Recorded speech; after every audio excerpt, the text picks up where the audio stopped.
महाराष्ट्र मंत्रिमंडळाच्या बैठकीत नागपूर जिल्ह्यासाठी 2 महत्त्वाच्या प्रस्तावांना मंजुरी देण्यात आली आहे। मुख्यमंत्री देवेंद्र फडणवीस यांच्या अध्यक्षतेत झालेल्या बैठकीत काटोल इथं शासकीय उद्यानिकी महाविद्यालय स्थापन करण्यास हिरवा कंदील देण्यात आला आहे। तसंच नागपुरातील अखिल भारतीय श्री गुरुदेव सेवा मंडळाच्या लीज भूखंडावरील मुद्रांक शुल्क माफ करण्याचाही निर्णय घेण्यात आला।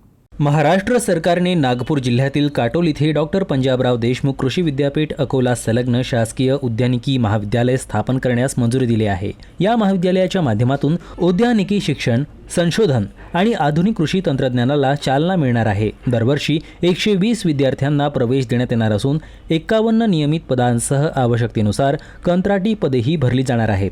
महाविद्यालयाच्या उभारणीसाठी कर्मचाऱ्यांच्या वेतनासाठी आणि इतर खर्चासाठी राज्य सरकारनं 122 कोटी 32 लाख रुपयांच्या निधीला मंजुरी दिली आहे।